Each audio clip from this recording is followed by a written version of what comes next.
बिहार की सियासत में शुरू हुई हलचल के तार महाराष्ट्र से जुड़ने लगे हैं।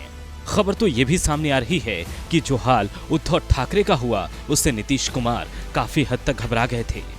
उनके इस घबराहट को और ज्यादा बढ़ा दिया बीजेपी अध्यक्ष जेपी नड्डा ने।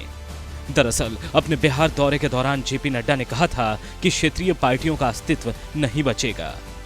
उनके इस बयान के बाद जेडीयू और ज्यादा सतर्क हो गई। शायद यही वजह है कि जेडीयू ने अपना अस्तित्व बचाने के लिए बीजेपी से दूरी बनानी शुरू कर दी और ये दूरी अब टूट की कगार तक पहुंच गई है।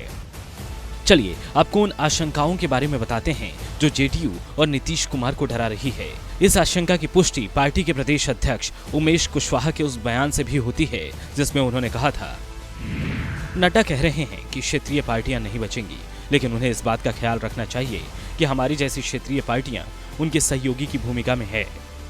जैसे महाविकास अघाड़ी गठबंधन के मुख्यमंत्री उद्धव ठाकरे को सत्ता से बाहर करके बीजेपी ने शिवसेना के बागियों के साथ सरकार बनाई, वो हर्ष जेडीयू का ना हो इसके लिए सीएम नीतीश ने समय रहते बड़ा फैसला लेने का विचार किया।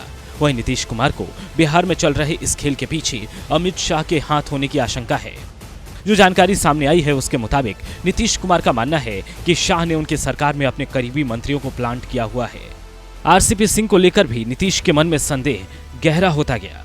2021 में नीतीश कुमार के करीबी आरसीपी सिंह केंद्रीय मंत्रिमंडल में शामिल हुए तो सब कुछ ठीक था, लेकिन बाद में आरसीपी सिंह अमित शाह के कुछ ज्यादा ही करीब होते गए, यहाँ तक कि वह नीतीश कुमार की पार्टी में रहते हुए भी उनके खिलाफ जहर उगलने लगे थे।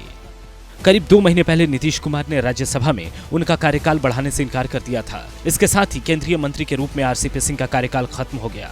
वहीं आरसीपी सिंह ने जेडीयू पर तमाम आरोप लगाते हुए पार्टी छोड़ दी थी और कहा था कि नीतीश कुमार 7 जून तक प्रधानमंत्री नहीं बन पाएंगे। इस पर नीतीश के करीबी ललन सिंह ने कहा था कि आरसीपी सिंह बीजेपी के इशारे पर काम कर रहे थे। मतलब साफ है, तमाम आशंकाओं और दोस्ती के बीच दरार दरकने लगी है। नतीजा, एनडीए की दोस्ती बिहार में अब समाप्त होने की कगार पर है।